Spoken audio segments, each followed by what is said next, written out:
coalition forces have seized a giant food distribution center in Basra that was formerly used by the United Nations. Well, coalition forces have started their final push toward Baghdad. Our Miles O'Brien is going to bring us up to date now on the day's fast-changing developments. 11:08 a.m. CNN's Barbara Starr reporting from the Pentagon. Sources tell her there will be no let-up in the current U.S. push and that this is the first phase of the final push to Baghdad.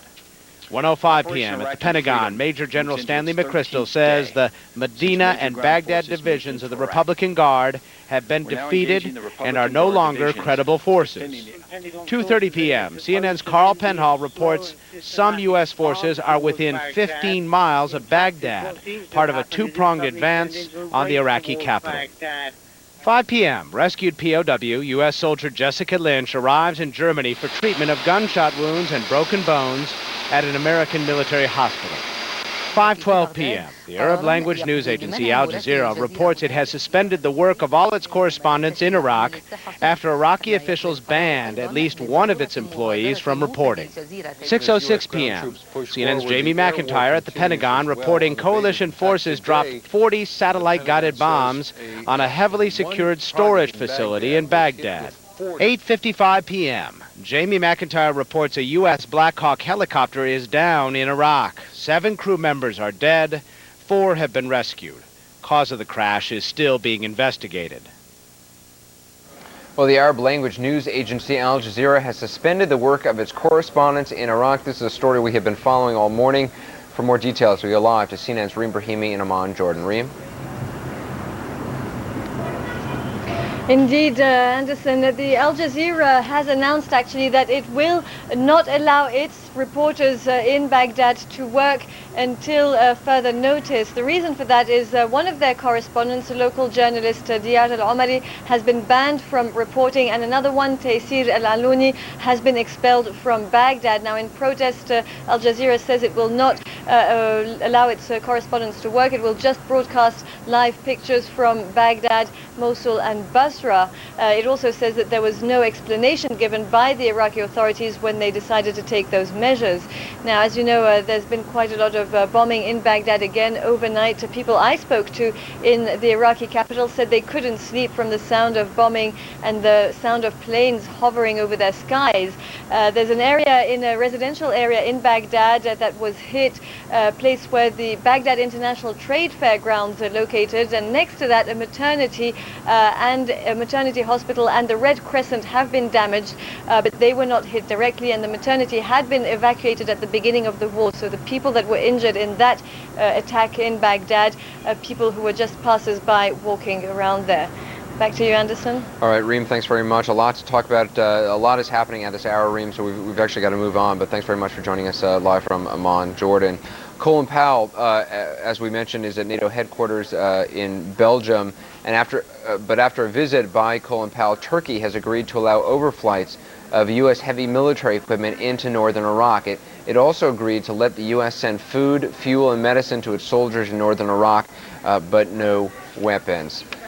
We are going to go to CNN senior European political correspondent Robin Oakley, who is live from Brussels with the latest. Robin, Colin Powell is in Brussels right now, correct?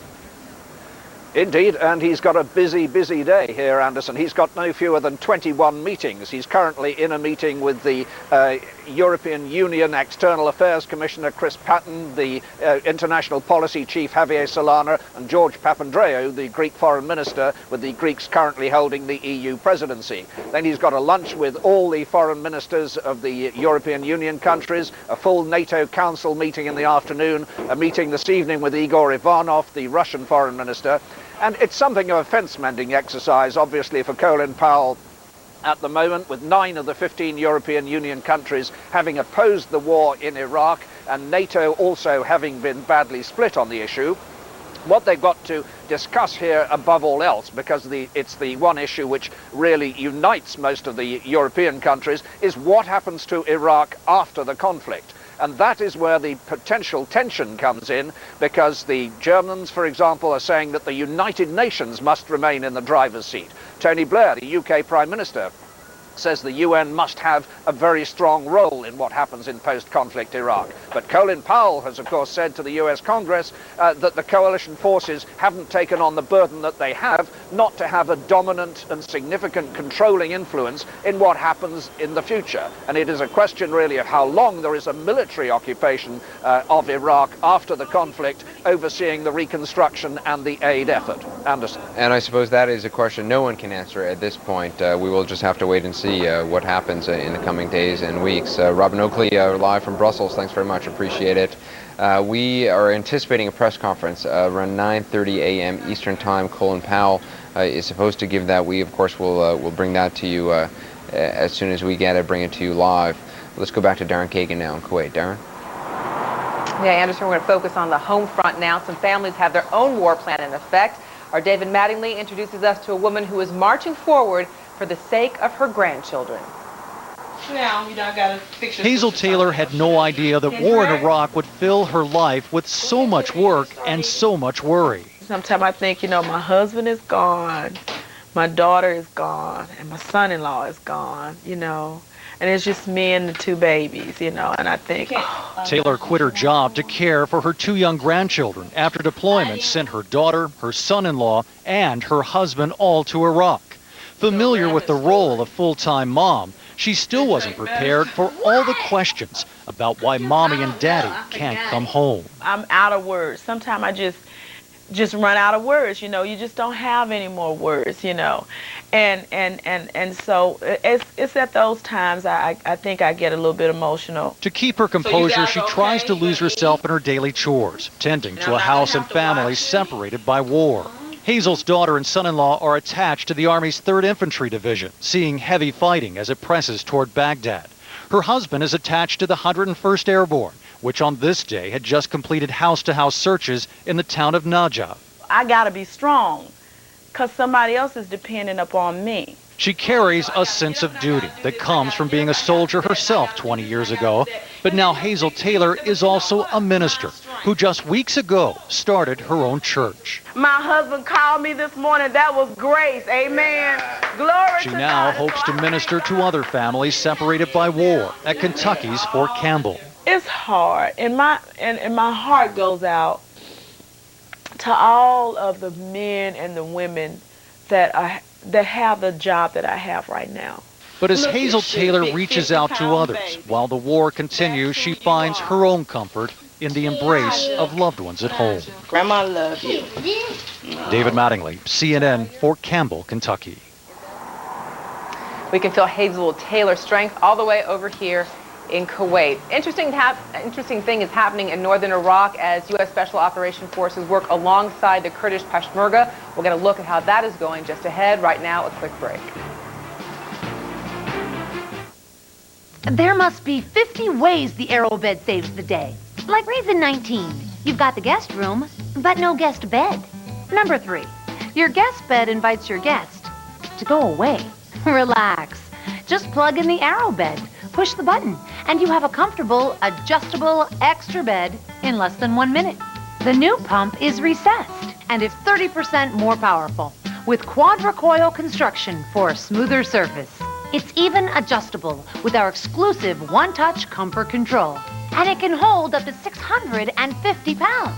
Plus, it stores away in seconds. And now you can get the new and improved Arrow bed at the same low price. Call now to get the Arrow bed for just 3 easy payments of only $33. Plus, get this free carry bag and get our 30-night money-back guarantee. Buy now. That's just 3 payments of $33 or visit a fine retail store near you. How many ways will you use your Arrow bed?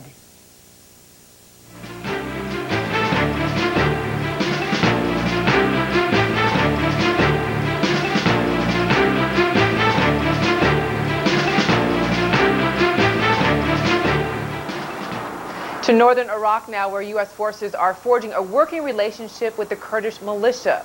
CNN's Steve Nettleton is with the 173rd Airborne Brigade in northern Iraq. Less than a week after making their dramatic arrival in northern Iraq, U.S. troops welcomed their first top-ranking local dignitary. Masoud Barzani, the leader of one of the region's 2 main Kurdish political parties, toured the rapidly developing Harir airfield. His visit represented the first virtual stamp of approval by Kurdish officials of the new U.S. presence in Iraq. Barzani's own militia army, the Peshmergas, have been working closely with U.S. forces, manning joint checkpoints and providing an outer layer of security for the airbase. For many U.S. troops, this close proximity to Kurdish fighters came as a shock. I didn't expect there to be any friendlies near us. You know, I knew we were linking up with the Kurdish people and working with them, but I figured that'd be mostly on a higher level. I didn't know that we'd be this close to them, you know, running the checkpoint right alongside them. I didn't really know anything about the Kurds. I knew that they disliked Saddam and the way he ruled his regime and everything. But other than that, I didn't really know a whole lot. The Peshmergas have also been schooling U.S. soldiers in the ways of Kurdish culture, swapping language lessons and tasting tea. The first word that I learned was bread, and then the second one was each other's names. And just from there, we built. And at first, it was a lot of gestures and pointing to things and everything. And eventually, it just got easier. They could say something and I'd understand what they meant. In return, the Kurds are getting a close look at U.S. firepower and the changing face of the U.S. military. It is surprising. In United States forces, I saw women and men together. In here, we didn't see men and women work together in military actions. Many Kurdish and U.S. soldiers see their cooperation as a model for a new partnership in northern Iraq. But they say it is a delicate relationship. If you decide to build anything or go on further here, I think it'll be good, but as long as we don't interfere too much. But for now, the U.S. presence is an interference the Kurds clearly welcome. Steve Nettleton, CNN, with the 173rd Airborne Brigade in northern Iraq. Well, coalition forces are pushing closer to Iraq's capital city. CNN's Carl Penhall has more on the push to Baghdad from the front lines. U.S. commanders say U.S. troops are now within 15 to 20 miles of the southern outskirts of Baghdad after a day of rapid advances. Tanks and Bradley fighting vehicles of the 3rd Infantry Division, backed by Apache attack helicopters of the 11th Aviation Regiment, have been advancing through the city of Karbala, a strategic town that controls river points and major highways, and advanced north across open arable land and again across the Euphrates River. Some U.S. commanders have even suggested by the early hours of the morning U.S. troops could be actually on the southern outskirts of Baghdad. These advances have come much quicker than many commanders expected. In the course of the battles and fighting today, there has been resistance from Iraqi forces, but U.S. commanders say that resistance has been lighter than expected. Some Apache attack helicopters were damaged by ground fire, but there was no repeat of the heavy anti-aircraft fire experienced in earlier attacks around the city of Karbala. This is Carl Penhall with the 11th Aviation Regiment near An-Najaf, Iraq. And as we've been saying all morning, it seems things are moving very quickly on the ground this morning. Let's check in with Darren Kagan, who's got a look at what the morning papers in Kuwait City have to say. Yeah, that sense that things are moving quickly started, I think, yesterday, and that's reflected in the morning papers. This is the Kuwait Times, 2 pictures of interest on the front. Twin assault begins, talking about the assault on Baghdad. This is a picture here of an Iraqi man who went through a checkpoint, was cleared, and showed his appreciation by giving a kiss to a private. That is Private Garrett Alvin from Palmdale, California. Always, it seems there's a picture of a child on the front page. This is outside Nasiriyah, a child and her mother waiting for some aid. And then one more paper here. The Arab Times, Battle of Baghdad begins. And Anderson, I think you'd appreciate this picture down here. This is a little girl, once again, waiting with the adults to get some aid that's on its way to the people of Iraq. I imagine with that the first picture you showed us, that private, the American private being kissed by an Iraqi, I imagine he's going to be kidded quite a lot about that by his fellow comrades. You know, he might, but you know, as they say, when in Rome, you know, of course in the Middle East, it's not uncommon for men to greet each other with a double kiss to the cheek. Yeah. That's how they do things around here. So a warm moment, a welcomed warm moment. That's going to do it for me here in Kuwait City. Bill Hemmer's going to step into this chair. Anderson, I'm going to toss it back to you for the rest of this hour. All right, and we'll be back after a short break. Our coverage continues. A lot to talk about what is coming up in the day ahead. We'll be right back. What about Paris? Why not the Caribbean? How can planning your next trip be even better? Mexico? Knowing your trip could be free. Hawaii! Yay! Call now to request the City Advantage World MasterCard, and you can earn free award travel plus get 8,000 bonus miles. And you can use your miles to fly on over 25 top airlines. You'll earn 1 mile for every dollar you spend on everyday purchases and on special purchases too. Call to request your card and 8,000 bonus miles. Plus, now your miles never expire as long as you make a purchase with your card at least once every 3 years. Soon, you'll be on the trip you planned.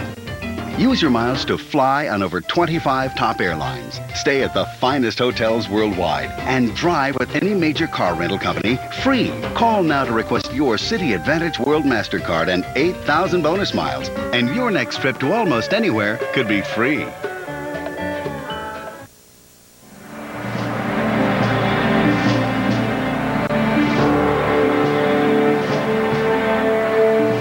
Live picture of Baghdad, where it is 1:49 p.m., 4:49 a.m. here on the east coast of the United States. I want to take you to the front lines in southern Iraq now, where British forces say they have found sobering evidence of Iraqi torture chambers. Clive Myrie takes us into an Iraqi police station, which is now in the hands of British troops. Outside a police station in southern Iraq stands a mural of this country's leader. Saddam Hussein's dreaded internal security police were based here. This cabinet is locked. Saddam's portrait adorned every room. Not anymore. And downstairs, cells. This one barely 4 feet by 8 with no windows and a filthy pillow and mattress. In other rooms, hooks hang from the ceiling. This room is bare but for 2 old tires and an electricity cable. We are later told a torturer might use the tires to stand on while water is poured on the floor and the prisoner electrocuted. And in this room are the identity cards of scores of Iraqi men, aged between 20 and 40. It's a crime here not to have your ID card with you at all times. Why do these men no longer need theirs? We later found one man who didn't want to be identified, who gave up some of the secrets of the police station. He tells me there was a tariff system. If you committed a crime but paid enough money, you wouldn't be tortured. We've spent days trying to find more people willing to speak on the record about torture in Saddam Hussein's Iraq. This man would only talk to us within the safety of a Royal Marines commando base. And if he was a prison guard and Saddam Hussein walked into his jail, I'd cut him into 50 pieces, he tells me. In the distance, as smoke rises from a battlefield, Iraq's tools of repression are being taken away. Clive Myrie, Abu al-Qasib, southern Iraq.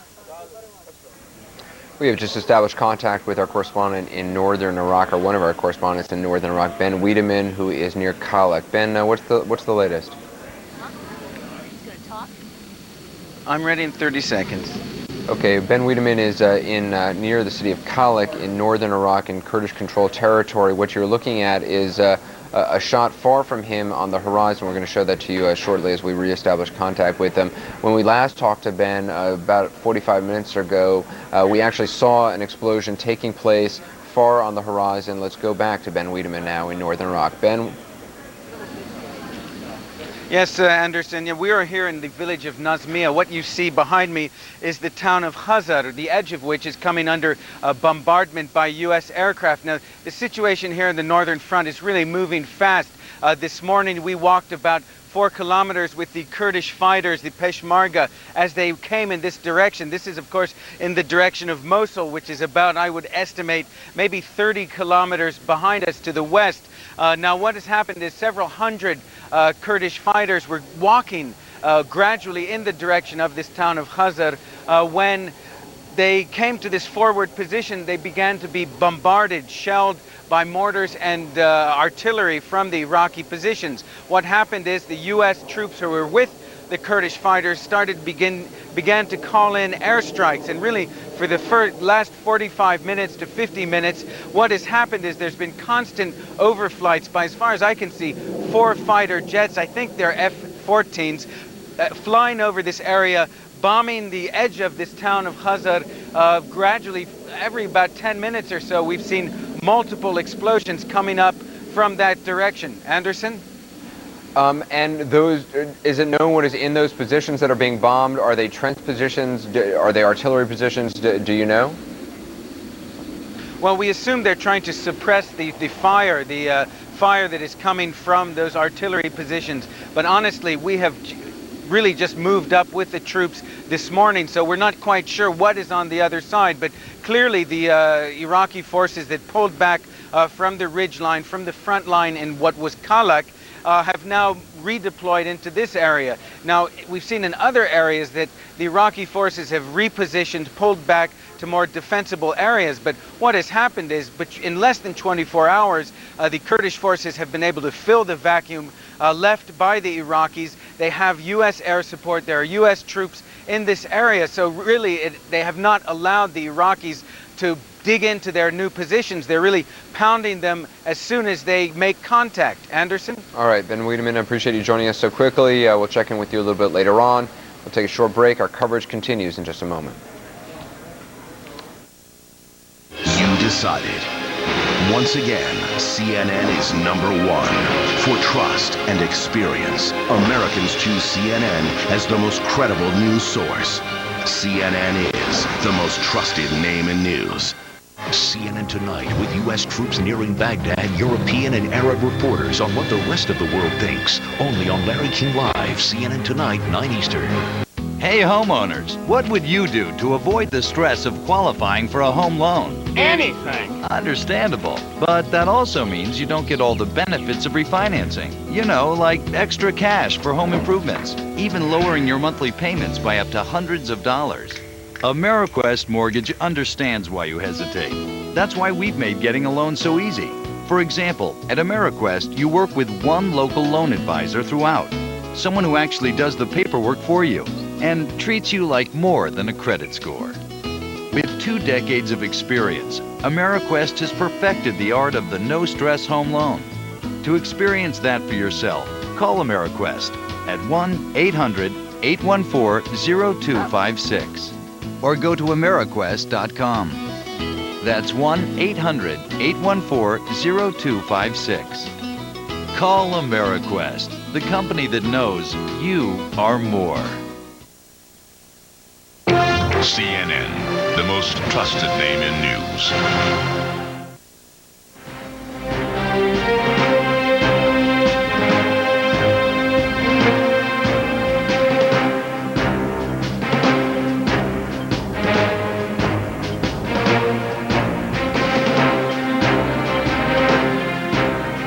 Many images of war from today. A group of journalists missing for a week in Iraq arrived in Jordan and told their story. The 4 journalists and a peace activist were taken March 25th from their hotel rooms in Baghdad by Iraqi officials. They were released Tuesday. They said they were not physically harmed while in custody, though their captors at times joked about killing them. Rescued POW Jessica Lynch has arrived in Germany for medical treatment. She's seen there in better days. The 19-year-old Army private was captured during an ambush on March 23rd near Nasiriyah. Following that daring nighttime rescue operation we have all heard about, she was airlifted out of Iraq. That's her arriving in Germany. Her family says they've been told she has 2 broken legs, apparently from gunshot wounds. And the wait may be over for Lynch's family, but for the families of others who are missing or being held prisoner of war, they are still holding on to hope. Some of them talked with our Ed Lavandera. Hope and war are an emotionally dangerous mixture. For Jessica Lynch's family, hope turned out to be a powerfully rewarding force. That's about all we've got to hold on to is faith and hope. If we lose faith and hope and quit praying to the Lord, there's no hope. So you got to keep us soaring high. Families of the other soldiers in the 507th Maintenance Company are finding momentary comfort in the excitement of Lynch's rescue. It reinforces the possibility that dreams can come true. And I think it is great that she is back. And that gives everybody hope. Claude Johnson can't stop thinking of holding his daughter again. A banner awaits Shoshana Johnson in the family's front yard in El Paso. Hopeful preparations for a hero's homecoming. As I have said previously, it's not just about Shoshana, it's about all of the prisoners that are over there. And I hope and pray that each and every one of them can come home safe just like Jessica did. Some families have seen their loved ones on television. That has helped. But the families of those soldiers still missing in action have little to hold on to at this point. Army counselors know this is a grueling test of emotional strength, especially for young family members. That a lot of the children are having difficulty in school, they're having difficulty sleeping. Some of them are having problems with their own siblings, fighting and lashing out. Some of them have shown signs of depression, and those are all... Stop living paycheck to paycheck. Call right now and start living the life you've always dreamed about. The program is now over. Call now in order and take... 180,000 of them were allegedly killed in 1988 by the regime who had used some excuse out of one of the verses of the Quran that unbelievers had to be put to the blade, and that's what he did to many Kurdish people, according to them. We spoke to many of the Peshmergas who have lost family members. We talked to one gentleman yesterday, an older gentleman who had lost 5 of his children and his wife in the Unfall operations, he says. And that's why he joined the Peshmerga as well. Now, these guys have also witnessed the bombing that has been going on in Kirkuk. They have been here and said that the heaviest bombing has occurred over yesterday morning and the night prior to yesterday. And they can describe that to us a little bit. What did you hear and what did you see from this position? We have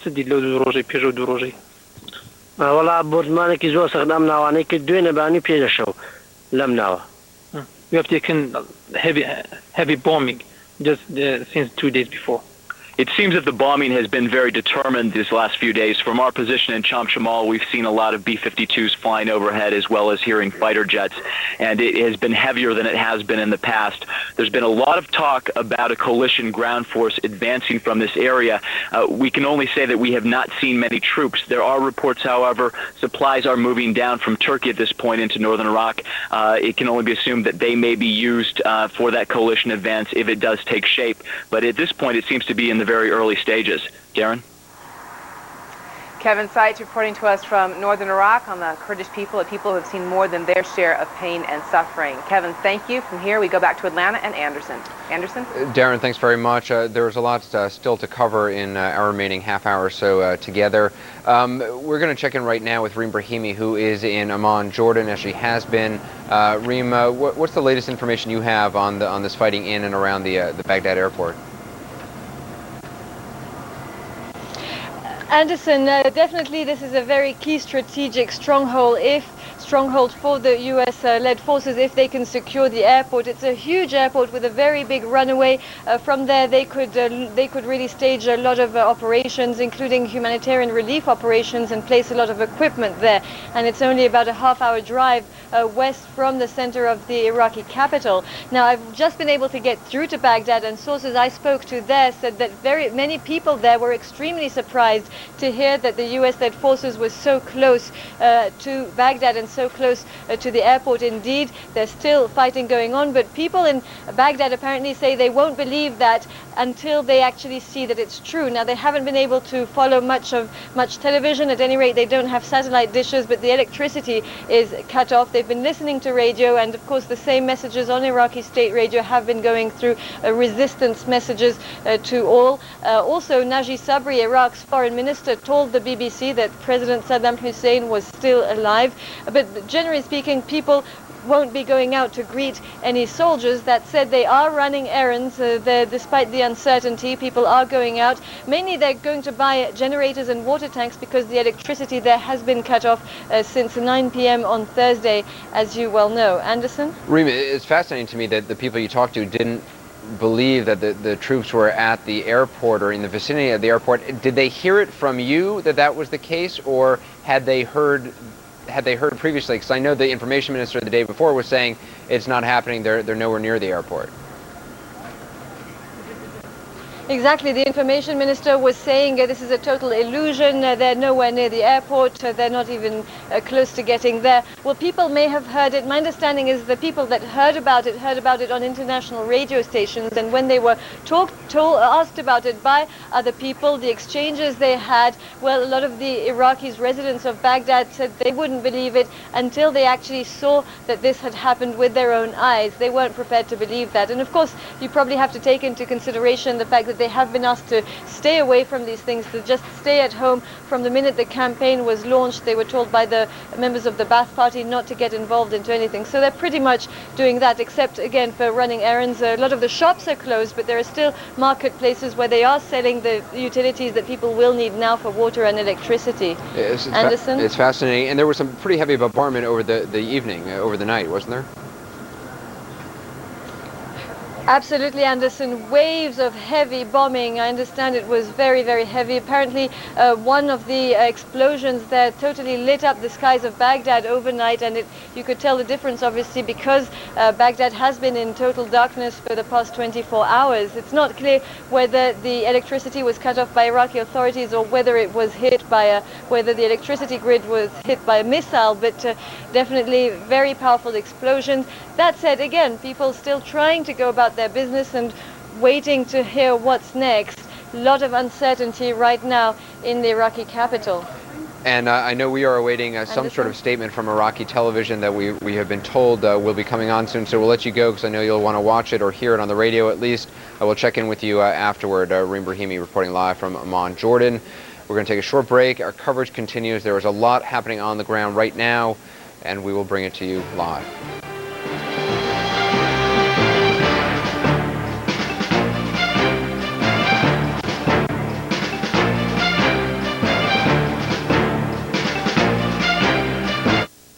You don't drive a Model T, and you certainly don't use one of these to make a phone call. Then why sleep on an old-fashioned bed? Call now and learn how you can sleep on the bed designed for the 21st century, the Tempur-Pedic Swedish Sleep System, the only mattress that uses the gravity-defying Tempur material originally developed by NASA. It feels like it's actually forming its own glove to me. I can't really find an uncomfortable position. It's like nothing I've ever felt before in a mattress. We'll send you this free video, information kit, and free sample of the revolutionary Tempur material. Instead of uncomfortable metal springs, the Tempur-Pedic mattress uses billions of viscoelastic memory cells. This soft yet supportive material automatically adjusts to every curve of your body. Don't be fooled by imitators. Only the Tempur-Pedic mattress uses the revolutionary Tempur material originally developed by NASA. Call now and we'll rush you this video and information kit. Because things are changing so fast, trust CNN.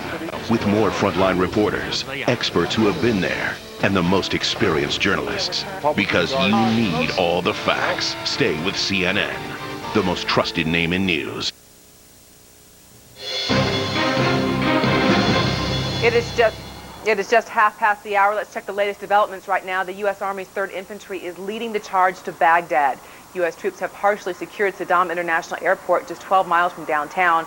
Our Walter Rogers is with the U.S. Army's 7th Cavalry near the airport. He reports Iraqis are trying to stop the U.S. advance. U.S. defense and intelligence officials now say Saddam Hussein's television appearances since the start of the war were likely taped before the first bombs fell. Just 2 hours ago, Iraq's foreign minister told BBC Radio that Saddam is alive, but he refused to say whether he has seen him. The U.S. Senate has approved roughly $80 billion in funding for the initial cost of the war and counterterrorism efforts. The bill also offers money to help U.S. airlines. The vote was 93-0. The House has approved a similar bill. The two chambers are on track to send President Bush a final package by his deadline of April 11th. Not a chance. Those are the words from Defense Secretary Donald Rumsfeld. He flatly rejects the idea of any nation brokering a deal with Saddam Hussein to end the war. Sources told CNN the initiatives have come from Russia and France. Both nations opposed military action against the Iraqi regime. The family of rescued POW Jessica Lynch says that contrary to reports of multiple gunshot wounds, doctors tell them that she was not shot. Lynch underwent back surgery at a military hospital in Germany yesterday. More surgery is planned today on her broken arm and her broken legs. Hospital officials will hold a news conference at 5 a.m. Eastern. We will bring that to you live from Germany. In non-war news, our Salt Lake City affiliate KSL has located an underground mountain hideout. That is where authorities say that teenager Elizabeth Smart was held. Law enforcement officials believe the girl was taken to the site after being abducted in June from her Salt Lake City home. We are taking you right up to the action in Iraq. Coming up this hour, the battle for Saddam Hussein International Airport rages on, and we will take you to the front lines. Plus, a dangerous misunderstanding. An angry crowd rises up against U.S. troops. We'll take you to the center of that conflict. And warriors remembered. Some of the first U.S. troops killed in Iraq are laid to rest.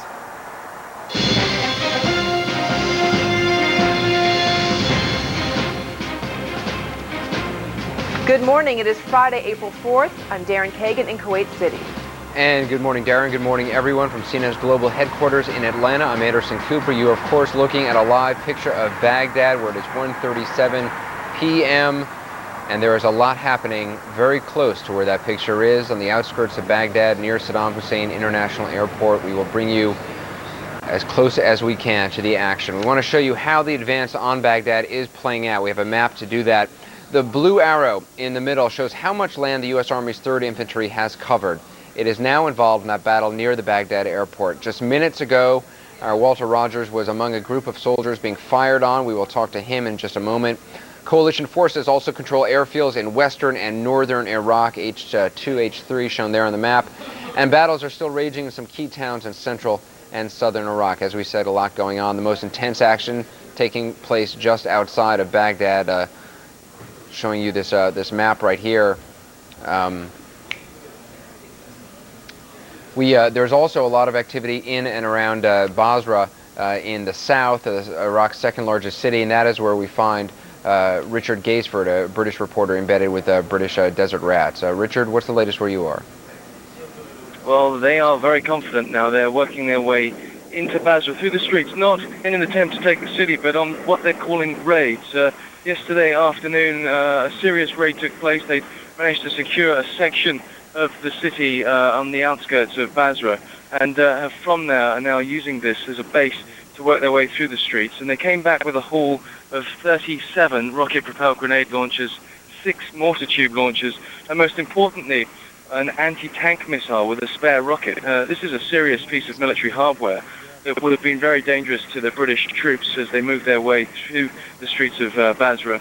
Thankfully, the people set to fire those were caught by surprise, and all of this was hauled away by the British and has been kept in a compound well away from the Iraqis. They can't get their hands on it now, and they're saying there's very little resistance as they move around Basra. Now, they're not trying to take the city at the moment, but they are giving themselves a much bigger presence there, and the reports are that people generally seem very pleased to see them.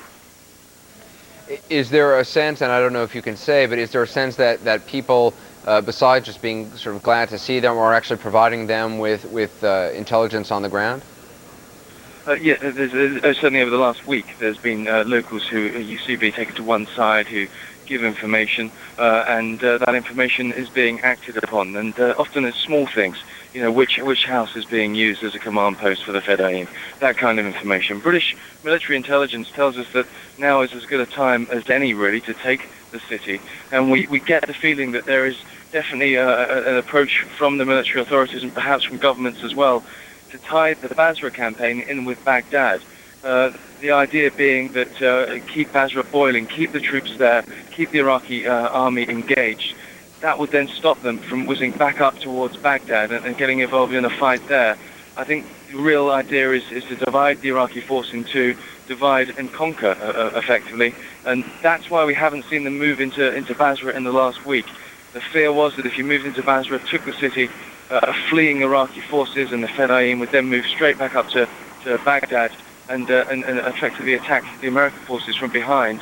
What's happened here is that they've contained those forces within the city. They're keeping them there. I would expect in the next few days, maybe within the next week at the latest, we'll see a move to try and take the city finally. All right, a move many people have been waiting for and watching for quite some time now. Richard Gaisford, appreciate you joining us in Basra, Iraq's second largest city. Let's go to Darren Kagan in Kuwait. Darren? Anderson, as you know, we've seen a lot of action moving up into Baghdad today. Want to get the latest from the Pentagon and bring in our Chris Plant. Chris, hello.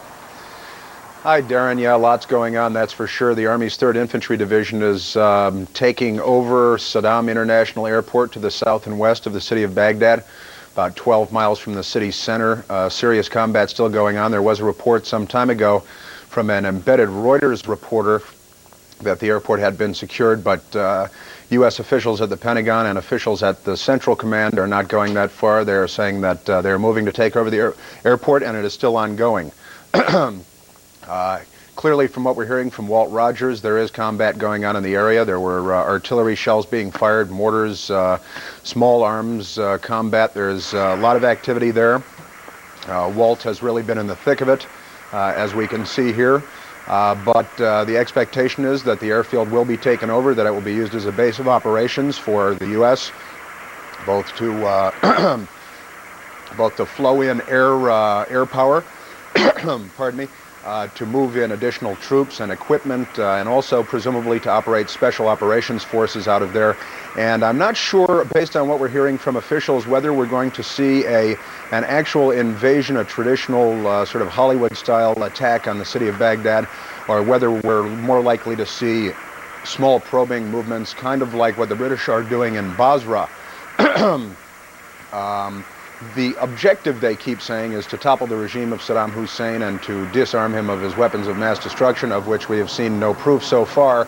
But the fear is that as troops grow closer to the city of Baghdad, that the threat of the use of chemical weapons grows more serious. U.S. forces certainly on guard for that as they move in to take over this critical piece of infrastructure. Darren? Chris, let me just jump in here and ask you a question kind of about the next step, and that are the reports that the U.S. government is getting ready to already install a new government in Iraq, even before Saddam Hussein perhaps has given up power. That causing some kind of controversial coverage around the world. At least that's what we see here in the international press. What more can you tell me about that? Well, Jamie McIntyre, the senior Pentagon correspondent for CNN, did speak to a very senior Pentagon official earlier tonight who said that they are looking at the possibility of finding Iraqis from Iraqi opposition groups outside of Iraq and inside of Iraq. There are exiles who have formed coalitions and movements to oppose Saddam Hussein. There are also groups inside of Iraq from the various religious and ethnic sects that are eager to take part in a follow-on government. So there is discussion taking place at this point between the various U.S. government agencies as to how they would construct this, whether it would be a committee or an individual or some variation thereof, to come in sooner rather than later and lay claim to future leadership of Iraq and plan for elections. Darren? Chris Plant at the Pentagon. Chris, thank you so much. If our viewers have been with us at all through these morning hours, you've seen incredible pictures coming from near Saddam Airport, closing in on Baghdad. We're going to have more on that just ahead. Right now, a quick break.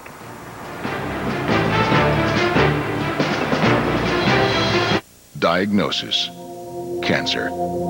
I was given a 1% chance of survival. That pretty much stamps out any hope. Pack it up, write your will, take your last vacation. I broke down for about 15 minutes. I just couldn't stop crying. And then I would find a commercial for Cancer Treatment Centers of America, and my life changed. There's always hope, that there's no cancer that hasn't been survived by someone. It is never too late. As long as we're breathing, it's not too late to seek another opinion. I cannot imagine raising my son without him. And if we had not gone to the Cancer Treatment Centers of America, I really don't think that we would have him here today. With world-class medical technologies and innovative complementary therapies, Cancer Treatment Centers of America have treatment options you may not even know exist. You can call our cancer information specialists 24 hours a day to learn about your options. Please call. They give you a new lease on life. It's worth everything. You decided. Once again, CNN is #1. and experience. Americans choose CNN as the most credible news source. More than MSNBC or Fox News. More than any network, newspaper, or magazine. CNN is the most trusted name in news. You were looking at pictures from earlier in the day, some of the action in and around the Baghdad airport, the battle for the Baghdad airport, the capturing there of Iraqi, we don't know if it's regular army or irregular or just a civilian, not sure. But we have been seeing over the last 2 hours or so remarkable pictures from Walter Rogers live, pictures of the 7th Cavalry positions near some kilometers from the airport, taking in rocket-propelled grenade fire, also some aerial bursts from 20-millimeter anti-aircraft guns actually just leveled, directed at U.S. forces. We have seen those 7th Cavalry forces responding with M1A1 tanks, with both machine gun fire as well as some of their 120-millimeter cannon fire. We have also seen a Iraqi officer being rescued in a sense by both CNN personnel and U.S. military forces. This Iraqi officer wounded, crawling, according to Walter Rogers, out of a ditch, being noticed by CNN personnel who began administering first aid, then joined by U.S. military personnel, 7th Cavalry medics who took care of him, took him away in a stretcher to seek further treatment. We are also anticipating a press conference in 13 minutes or so from Landstuhl Regional Medical Center. It's going to be a hospital news conference. Jessica Lynch's doctors. She, of course, the POW, formerly listed as missing in action, rescued by special forces, combined special forces and U.S. Marines. That's going to be live from Germany at 5 Eastern Time. We will, of course, bring that to you live. I want to show you this Ryan Chilcote story now because it is quite remarkable, a slice of what happened on this particular day in this particular town when things got very ugly, or close to ugly, in the city of Najaf. Citizens there became enraged at American troops. It was all due to a misunderstanding. Ryan Chilcote has the story. I'm Ryan Chilcote with the 101st Airborne in the city of Najaf in central Iraq. Well, the day began with what was supposed to be a routine patrol for the troops. The goal of that patrol for the soldiers' commander to meet with the Grand Ayatollah Sistani here in the city. He is the chief leader of Shia Muslims in this city and throughout the world. Now, on the way there, the Ayatollah via radio asked the soldiers' commander to first secure his compound, which is located about half the way down the road from where the troops were at the time to the Imam Ali Mosque, which you see over my shoulder right now. The troops agreed, and that was their intention, was to go to his house and secure it. Well, no one told the crowd that had up to that point been very peaceful and very pleased with the Americans' presence of what the Americans' intentions were. Chaos ensued, the crowd apparently assuming that the soldiers planned to go all the way up to the Imam Ali Mosque, which, as you know, was not the case. Now, both the Ayatollah's representatives and the soldiers' commander took very commendable immediate steps to try and defuse the situation. The soldiers' commander telling his troops to take a knee, to point their weapons down at the ground, and to appear as little hostile as a soldier possibly can. That is what happened. But the situation had just gotten so chaotic at that point that eventually the commander decided that he ought to pull the troops back, send them back to their compound until cooler heads prevail. Back to you. Remarkable scene. That was Ryan Chilcote with the 101st Airborne Division. Darren? Yeah, Anderson, I just wanted to share with you and our viewers a rally that I was able to cover last night here in Kuwait City. It's remarkable in that this is probably the only place in the Arab world you will see something like this, a pro-coalition rally. Thousands of Kuwaitis showing up to show their support for the war in Iraq, for the removal of Saddam Hussein. Kuwaitis believe they have a very different view on this situation than other Arabs because, of course, they remember 12 years ago when Saddam Hussein and the Iraqis invaded this country. Thousands of Kuwaitis showing up. That was organized by the Lawyer Association here in town and also the Student Association. That's going to do it for me here in Kuwait City for today. I'm going to step out. Bill Hemmer is going to step into this chair. Anderson will be back with more right after this.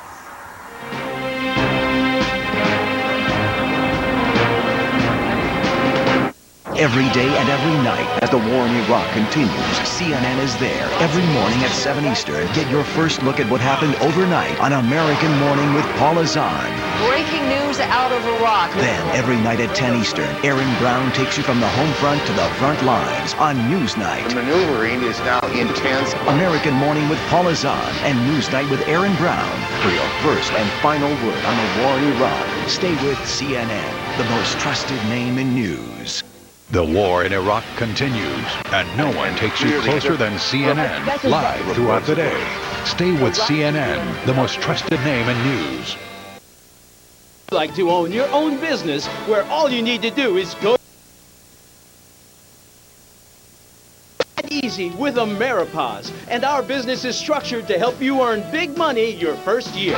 It's all thanks to the unique money-making terminals from Ameripause. These point-of-sale or POS terminals are used to swipe credit cards in retail stores, but the Ameripause terminal does so much more. It sells prepaid phone cards, does electronic funds transfers, sells prepaid cellular airtime, and much more. And with every transaction, you make money. Merchants love them because they bring in so much additional money. And we help you partner with the most profitable locations so you make money on every Ameripause transaction.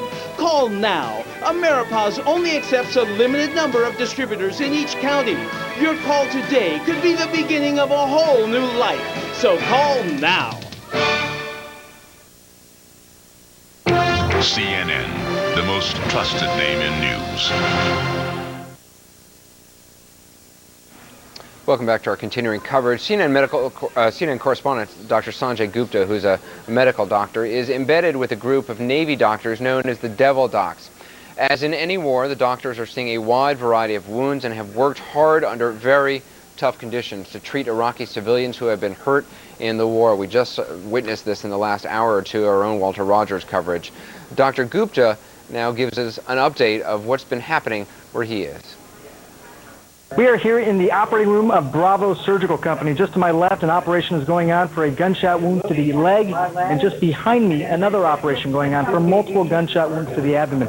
It's been like this all day. Helicopters coming in, bringing patients, both coalition and Iraqi.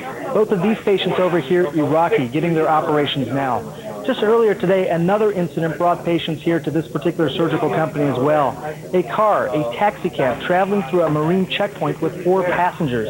In the driver's seat was a taxi cab driver, and the passenger seat on the front was an adult male. In the back seat, a mother and child. This car, according to Marines and the medics who brought the patients in, passed through the checkpoint without stopping. This drew the fire of the Marines at the checkpoint, killing both passengers in the front seat, the taxi cab driver and the adult male, and critically wounding mother and child. Mother and child were both brought here. The child had a significant head injury and was brought to the operating room. I actually assisted in that particular operation.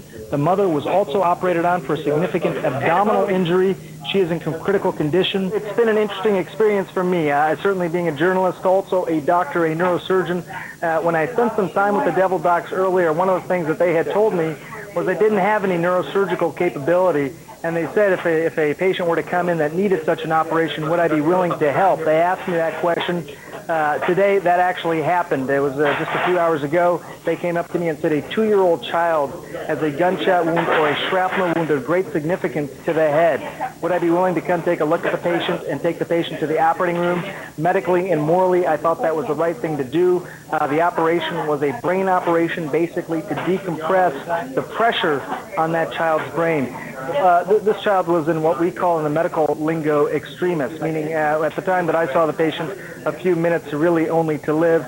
The outcome of the operation was that the child did die after the operation, despite our efforts, but this is something that we attempted to try and save the life of this child through the operation. I was asked to help out medically and morally. I thought it was the right thing to do.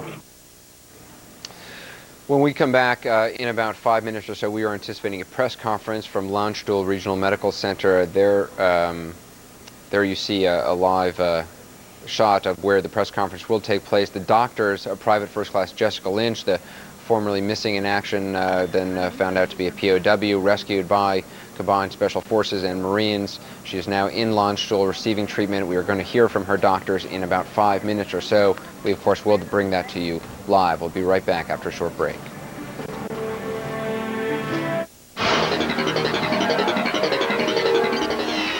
If you were born between 1918 and 1963, call 1-800-306-5400 now to find out more about the Silver Care Plan. The average funeral now costs over $6,000. But did you know your survivors may only be able to receive government death benefits up to $300 if they qualify, leaving your loved ones to pay the balance? You must be age 40 to 85 to qualify. No physical examination is necessary, and coverage starts as soon as you're accepted. The Silver Care Plan is a way for you to help protect your loved ones at a time they'll need it most. To get free information about the Silver Care Plan and its benefits, call 1-800-306-5400. You have no obligation, so call now. You decided. Once again, CNN is #1 for trust and experience. Americans choose CNN as the most credible news source. CNN is the most trusted name in news.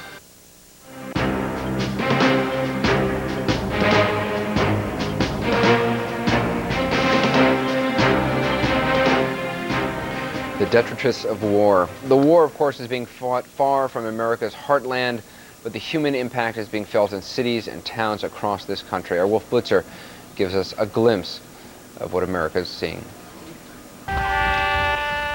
Far away from the battlefield, perhaps in your hometown, there are families grieving.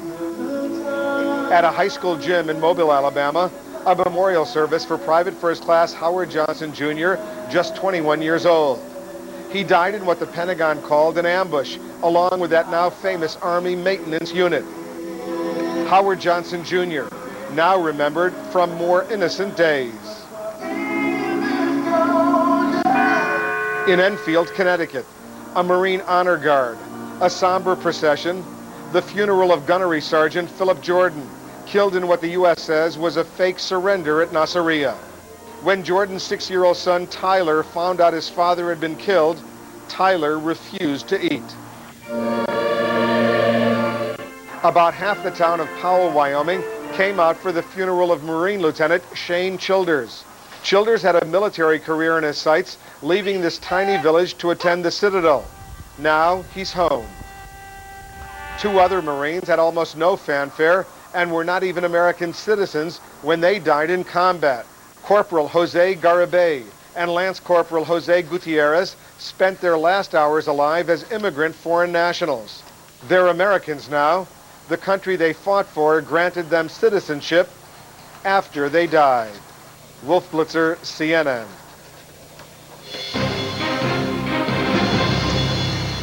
Hello, I'm Bill Hemmer, live here in Kuwait, 1 o'clock in Kuwait City, 2 o'clock in Baghdad, 5 a.m. back on the east coast of the U.S. Carol, good morning to you as well at the CNN Center. Good morning, Bill. Hello from Kuwait. Of course, we're awaiting that. We're going to throw it back to you right now, Bill. We were taking a live look at a picture of Baghdad where coalition forces are still trying to secure the international airport there. And we're also awaiting a live press conference out of Germany on Private Jessica Lynch's condition. Now back to you, Bill.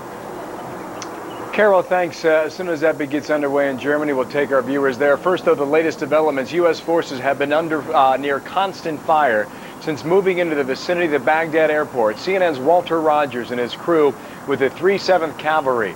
For the past couple hours, he's been providing live, incredible frontline pictures from the front there, just a few miles from outside the airport. Abrams and Bradleys have exchanged fire with Iraqi soldiers in the distance.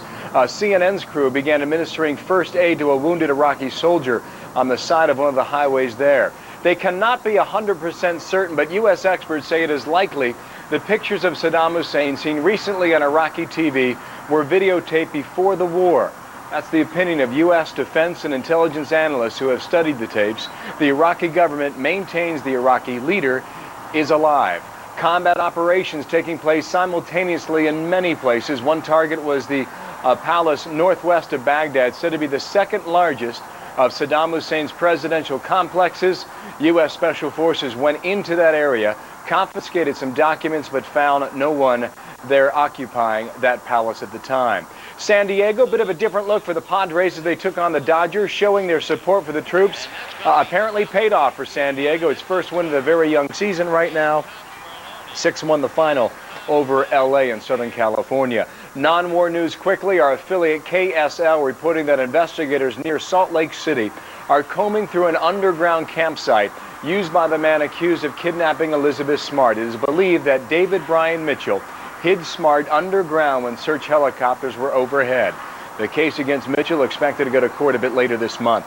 Back to the war front now. We're watching the battle on continuous fronts in Baghdad. In a moment, get an update from Walt Rogers, now middle of the action yet again for Walt and his crew. Also, we'll take you to the front lines and other locations throughout the war zone throughout southern Iraq, including an update on the Najaf confrontation. The U.S. Army's 101st Airborne Division now controls that key city, we are told.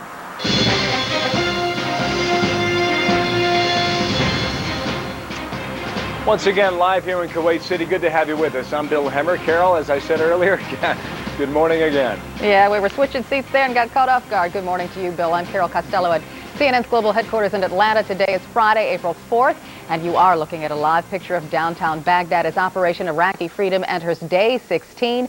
This is U.S. tanks are rolling towards Saddam International Airport, where coalition forces are fiercely battling to secure that airport.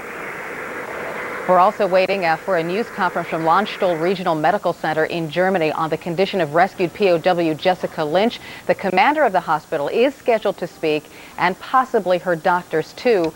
Private Lynch is scheduled for more surgery today, and of course we will take you there live as soon as the news conference begins. But first, we want to give you a visual sense of what's going on right now in Iraq. The big story we've been bringing you this morning with live reporting is from CNN's Walter Rogers. He is in the heat of battle near the Saddam International Airport. That's about 12 miles from downtown Baghdad. Now the bigger picture for you. The 1st Marine Expeditionary Force is advancing from Kut towards Baghdad, while the 101st Airborne Division has taken control of Najaf. As we put the map into motion, you can see how the advance on Baghdad is playing out. In the meantime, coalition forces are also in western and in northern Iraq. And now, I'll look at some amazing battle scenes. U.S. tanks on the move near Saddam International Airport. You can see the highway signs. There they are, a clear indication they are very close to Baghdad.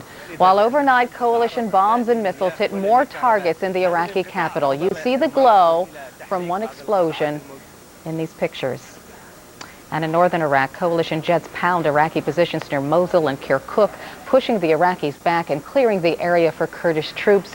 Troops were met with heavy machine gun fire and rifle fire. Amazing scenes. Now let's take a look at some of the events taking place later today.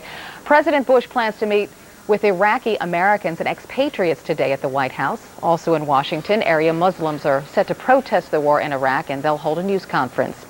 And later this afternoon, the House Armed Services Committee holds a hearing on Iraq's alleged violations of the rules of war as set forth in the Geneva Conventions.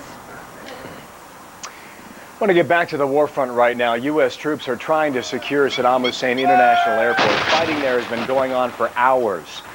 CNN has been bringing it to you live, most of it anyway. This video from earlier shows an Iraqi surrendering to U.S. forces at the airport.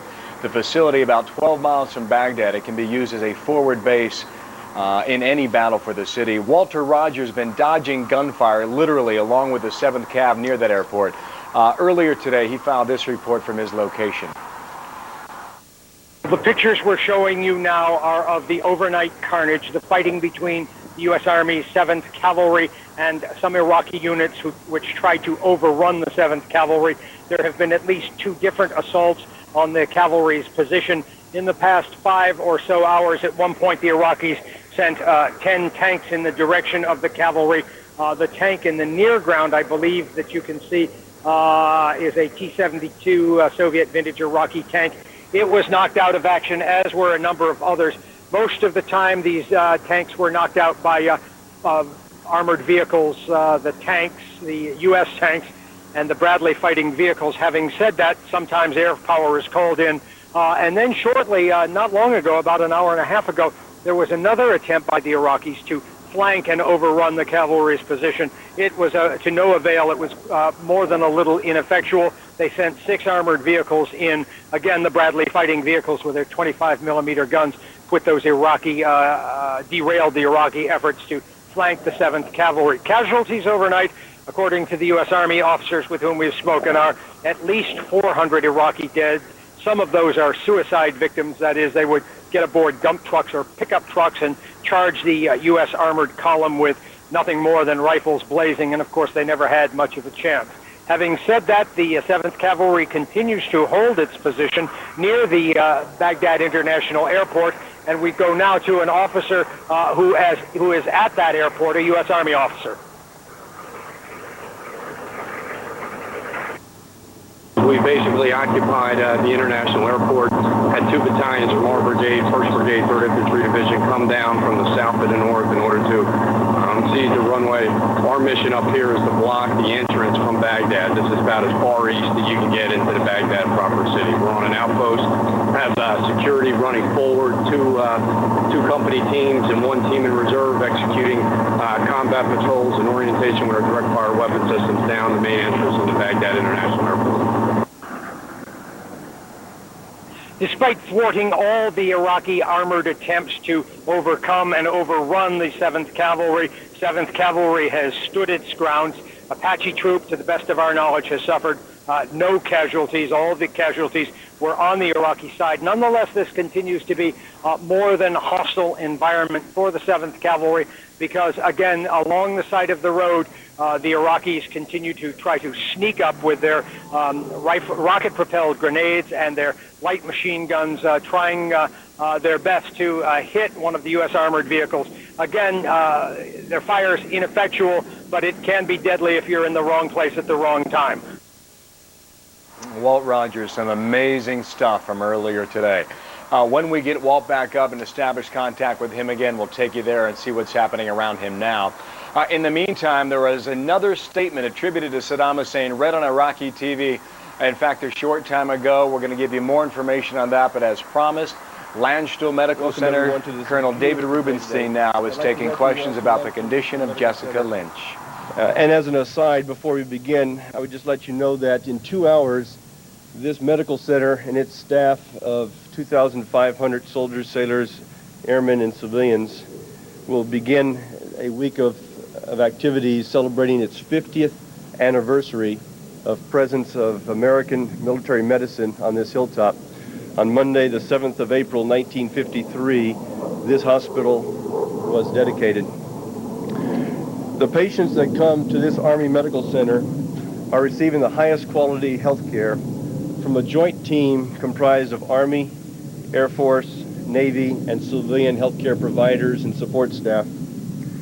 The care they receive here is continuation of care that first begins on the battlefield, provided by the Army's best and most recently certified 91 Whiskey Combat Medics, a program that has ensured the highest quality of care is rendered to patients beginning with the very moment of injury and through a continuum of care that proceeds back through Landstuhl to healthcare facilities in the States.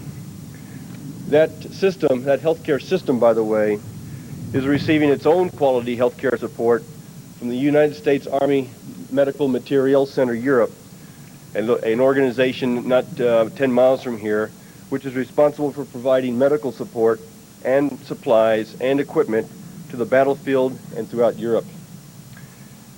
As of this morning, this hospital and this staff of qualified providers has received 226 patients from Operation Iraqi Freedom. 96 of those patients have been patients caused by battle injuries. Today we will expect to receive 48 additional patients, 13 of which are battle injuries. The current census in the hospital at this moment is 137 inpatients. 75 of those inpatients are from Operation Iraqi Freedom. I share that with you just to say that 62 of our inpatients right now, almost half, are patients that we care for on day-to-day basis, family members and active duty throughout Europe, Africa, and Southwest Asia. We continue to deliver the highest quality health care to our day-to-day beneficiaries. As a matter of fact, we have delivered 37 babies at Landstuhl in the last 7 days, about 5 babies a day for a facility that normally delivers 3 babies a day. We've evacuated 62 patients in the last 48 hours. We will evacuate an additional 37 patients today. I will now go into a brief medical statement regarding Private First Class Jessica Lynch's current medical status. Private Lynch has personally provided her consent this morning to release the following information regarding her injuries and medical treatment. She has received medical treatment continuously since her recovery from captivity several days ago. Her injuries include fractures to her right arm, both legs, right foot and ankle, and lumbar spine. She has sustained a head laceration. She has undergone several surgeries to stabilize her injuries, to include spinal surgery, which was completed here yesterday. Today, she is presently undergoing additional procedures to further treat her orthopedic injuries. These surgeries have gone very, very well, provided by a quality team of surgeons, other physicians, nursing staff, and support staff. Her physicians, her doctors anticipate that Private Lynch will continue to improve with time, although she will require extensive rehabilitative services. While the mechanism of injury is still unclear at this point, the most recent evaluations by our staff do not suggest that any of her wounds were caused by either gunshot or stabbing injuries. She was not stabbed, she was not shot. Due to her medical condition and the requirement for multiple surgeries, Private Lynch's nutritional needs have been met through intravenous means. As soon as it is medically indicated, Jessica Lynch will be provided regular meals and has already provided the staff with a list of her favorite foods. Private Lynch has received several pair of prescription glasses to replace those lost during her ordeal. In fact, she's made a selection of those glasses from the Army's new Frame of Choice program, where soldiers can pick the frame that they want to wear.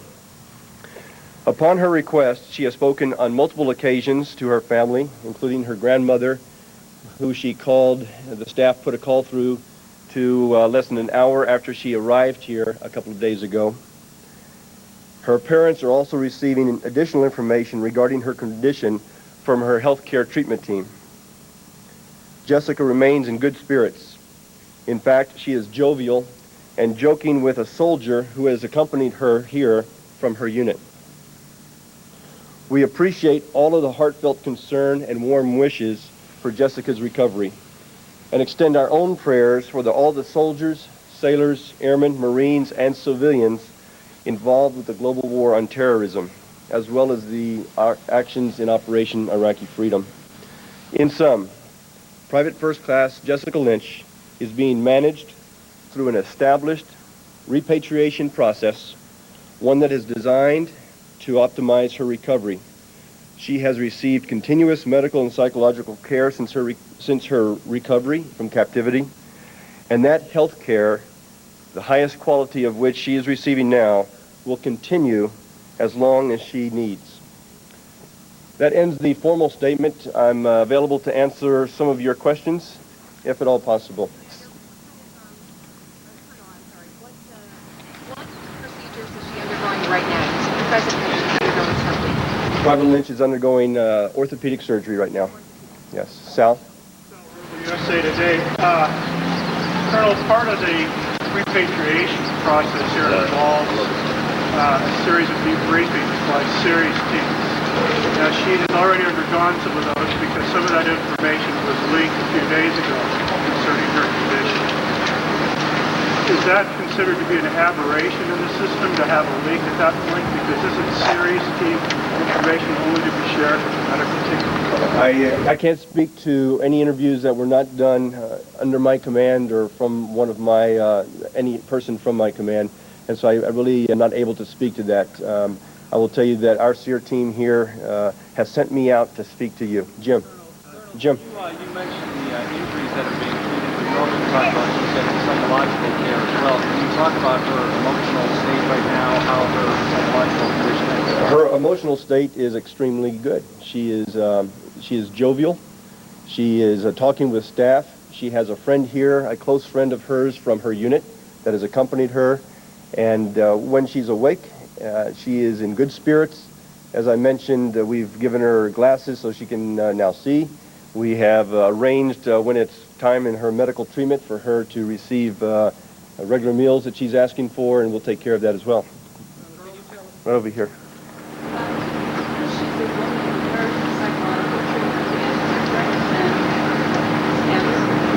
The question asked about her psychological treatment because she's a woman.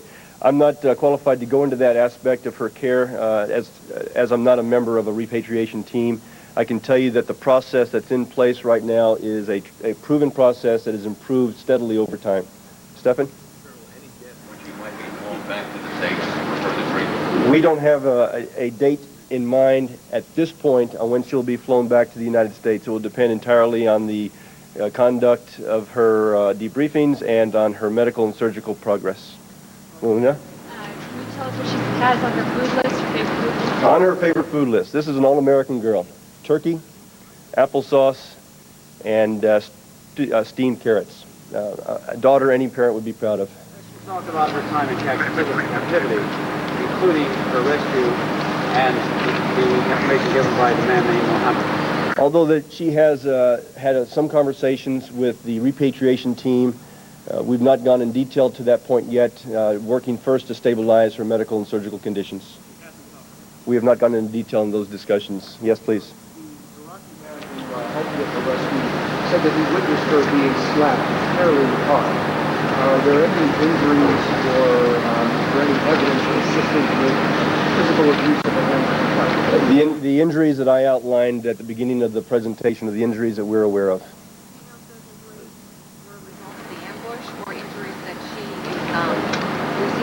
At this point, we don't know the exact mechanism of those injuries. We don't know at what point they were received. We hear a lot about the care she received in Iraq from this Iraqi pharmacist. Can you comment on that care, and did it contribute to her survival? We've not discussed with her the care that she received in Iraq. Our focus has been on taking care of her needs here and now. That, I'm sure, will come out during the discussions that will follow her surgical and medical care. When you say a repatriation team, is this a team specifically for POWs and have you treated POWs here before? The answer to both questions is yes. The Army, the military services have built, with the years of experience, repatriation teams which include experts in the recovery, debriefing, and medical and psychological care of prisoners of war. This hospital has received POWs in the past. I will remind you of 3 soldiers who were captured in Bosnia about 4 years ago. They came here en route to the United States and received initial care. Yes. You mentioned that she'll require extensive physical rehabilitation. Are you able to say at this point whether you're confident that after that she'll be able to walk normally? The physicians that are taking care of her feel that the prognosis for her recovery is excellent. Jim? Sir, that there is psychological care, but yet she's joking and she's jovial with her patients. What is the concern then? Is there concern later on down the road she may experience some psychological problems, or are there other issues in that area? The team that will work with her will work both with the immediate needs and the long-term needs. As you can well imagine, there are needs in both categories of her care. Yes, please. Are her injuries going to force her to separate from the military, or staying in the Army? We really haven't discussed with her what her long-term military career plans are, so I really can't answer that. I don't know the answer. With the injuries she received, what was she being treated for, or forced her to be separated from the Army? The answer to that question depends entirely on how she recovers from those injuries. It's too early in the process for us to know if those will be career-limiting injuries or not. Yes, please. Has she said anything herself about how she's feeling with How she's feeling? I don't know that I've actually heard her say how she's feeling. She has a close friend here from her unit. They spend time talking, but we try to let that be very private time. And she is in good spirits. We'll have to work on that for you. Yes. When she's awake, how often is she awake? How lucid is she when she's awake? When she is awake, and she's awake when she's not in surgery, when she's awake, she she's very lucid. She's talking with the staff. She knows where she is. She knows what her surroundings are. She's asked if she made the hometown newspaper. So. Any of the news of the war on television at all? Last question, has she watched News of the War? No, we don't have a TV in her room. We will answer her questions as she asks them. Thank you all very, very much for being here today. I want you to know, and I want you to feel very comfortable that the patients who are coming here, to include the 48 that will be here later on today, are receiving the very highest quality of care from a superb joint team. Thank you very much. All right, we're going to step away right now. We've been listening to Colonel David Rubenstein at Landstuhl Hospital in Germany talking about Private Jessica Lynch's injuries. He mentioned no gunshot wounds, no stab wounds. He said she had a fracture to her right arm, both legs, her spine. She had a head laceration. She's already undergone several surgeries that have been successful. She'll undergo some more surgeries, too. You heard him mention that she talked to her family, too. Well, we talked to her family. They said she's in good spirits. And she was joking with them, saying that she was happy that they had agreed to put pink casts on her arm and her legs just like she had in the 3rd grade. We talked to her father, Greg, not long ago. Listen. We know she's in good spirits because they told her they was going to put pink cast on her legs and arms, and she had pink cast when she was in the 3rd grade on her arms. So we know her mind is working good. So good news coming out of Germany about Private Jessica Lynch.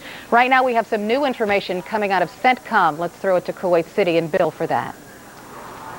Yeah, Carol, listen, we're getting word right now that 2,500 members of the Baghdad Division Republican Guard have apparently surrendered southeast of Baghdad, perhaps near the town of Kut. That's where the U.S. Marines have been moving for the past 5 days running. But 2,500, CNN confirms through CENTCOM and Qatar, 2,500 surrenders just a short time ago. When we get more on this, we'll bring it to you. CENTCOM is going to brief, as they have now for the better part of 2 weeks, 7 a.m. Eastern Time.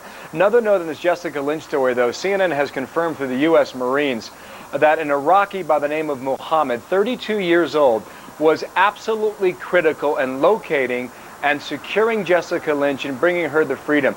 He apparently approached Marines sometime over the past 5 or 7 days after he had located her in this hospital in Jazeera. He says that he saw twice a guard slap Jessica Lynch as she was laying on this bed with a white sheet all the way up to her neck.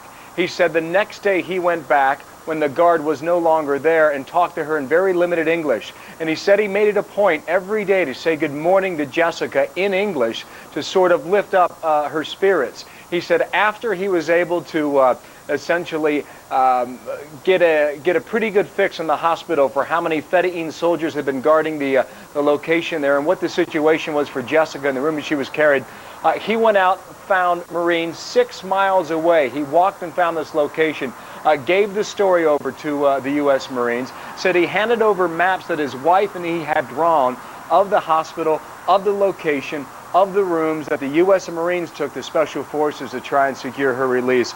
Right now, that man, his wife, and 6-year-old child right now are being held in a secure location in southeastern Iraq, somewhere around Qasr, but he is critical right now. The Marines say he is the hero that was able to locate Jessica Lynch and ultimately gain her safe passage back to Germany and eventually back to Palestine, West Virginia, her hometown. You're going to hear a lot more about this story as we go throughout the day. Earlier, we were going to talk with Reem Brahimi about what's happening in Baghdad. She's been talking with some people inside the Iraqi capital. She's in Jordan. We'll talk to Reem when our coverage continues right after this.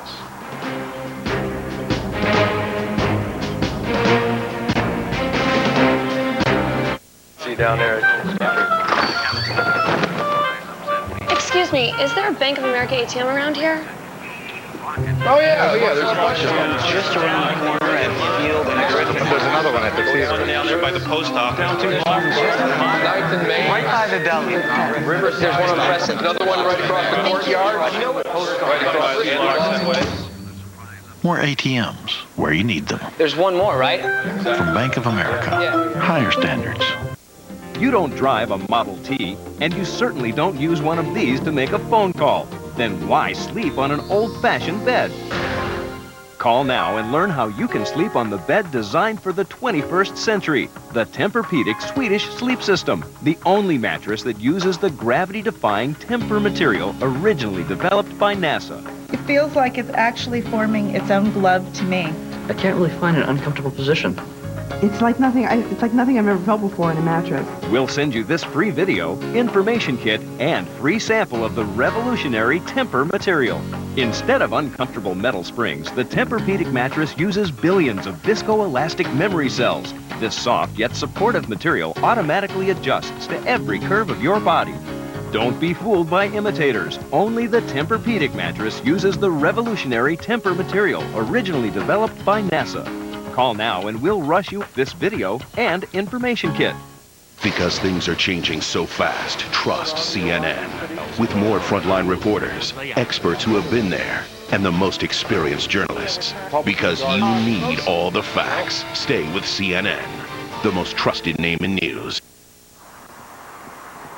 Back west of Baghdad again, elements of the Army's 3rd Infantry Division now have control of most of that international airport, Saddam International Airport. We are told that there are still some pockets of resistance and a number of buildings over a large area right now that still have to be cleared.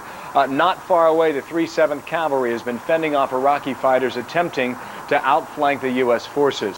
Just before dawn today, a column of tanks and civilian vehicles charged the U.S. position. They were promptly destroyed.